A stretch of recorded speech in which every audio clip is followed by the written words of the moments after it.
آپ اگر کتابوں کا مطالعہ کریں گے تو آپ کو ان چیزوں کی ضرورت نہیں پڑے گی. ہاں اگر وہاں کوئی چیز سمجھ میں نہ آ رہی ہو تو وہ مجھ سے رابطہ کرے, میں آپ کو ضرور بتا دوں گا. اگر دفتر وغیرہ میں کسی سے ایسے آدمی سے کام کروانا پڑے وغیرہ وغیرہ, جیسے میں نے بتایا کہ ایک میں آپ کو ترکیب بتا دیتا ہوں کہ حروف مقطعات میں دو لفظ ہیں, ایک ہے کاف ہا یا عین صاد.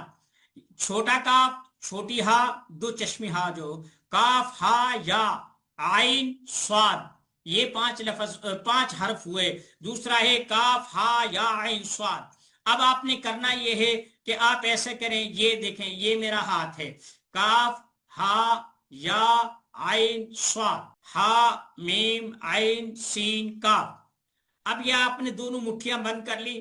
اگر آپ کسی سے کام جاتے ہیں, کسی سے ملتے ہیں, تو ایسے کھول کر اسے سلام کریں, تو مجھے امید ہے کہ انشاءاللہ آپ کی جائز ضرورت پوری ہو جائے گی.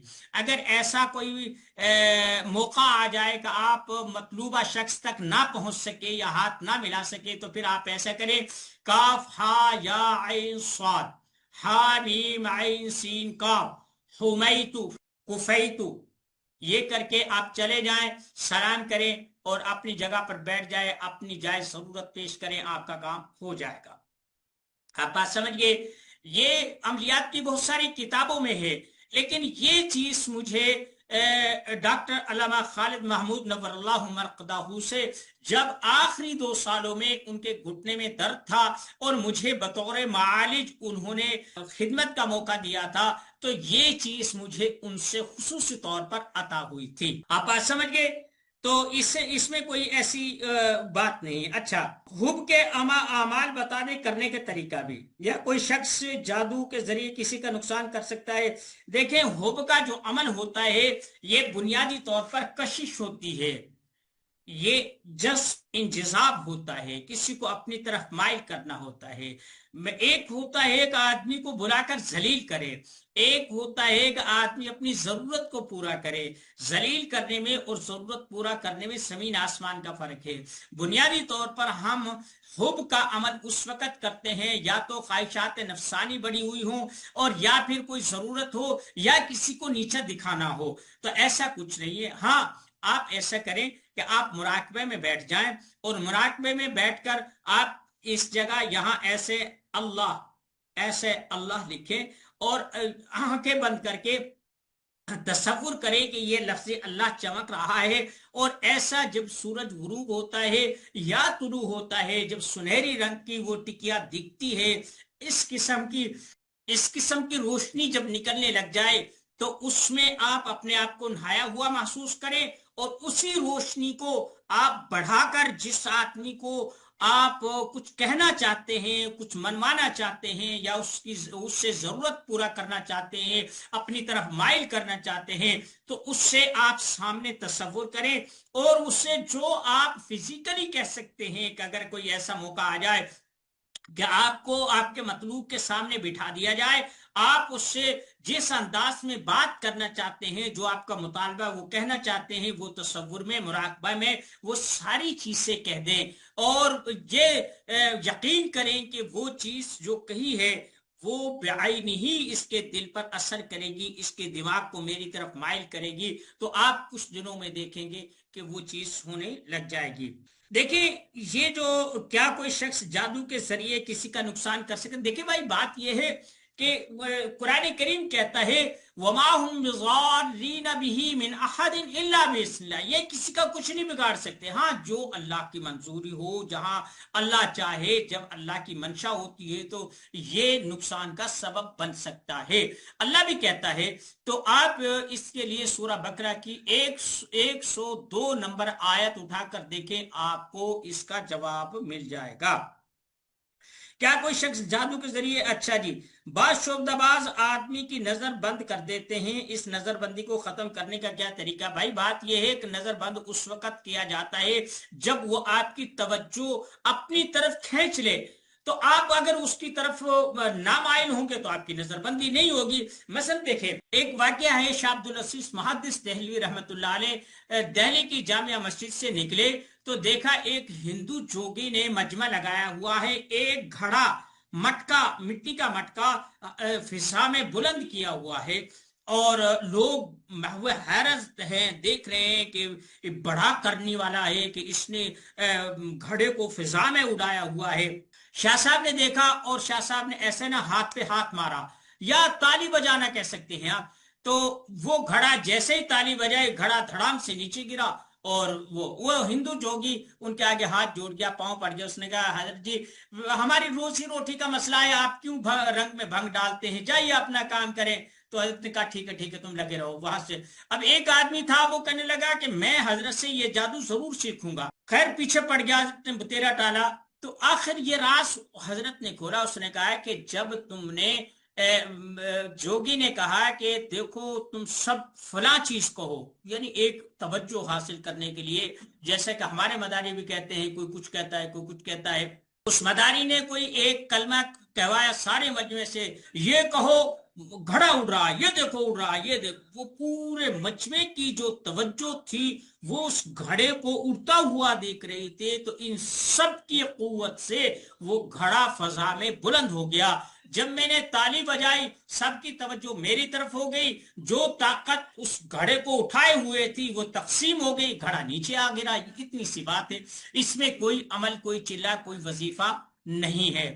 اب مجھے امید ہے کہ آپ لوگ جو آپ نے 12 سوال کیا ہے، دوسری بات یہ ہے کہ 12واں زوجین میں محبت کا عمل بتانے۔ دیکھیں بات یہ ہے کہ آپ صرف حب و بغض کے اعمال بہت سارے ہیں، مثلا فمن یعمل مثقال ذرۃ خیرا یرا ومن یعمل مثقال ذرۃ شرا یرا، یہ بھی ہے، وانه لحب الخیر لشدید، یہ بھی ہے، قد شغفها حبا، یہ بھی ہے۔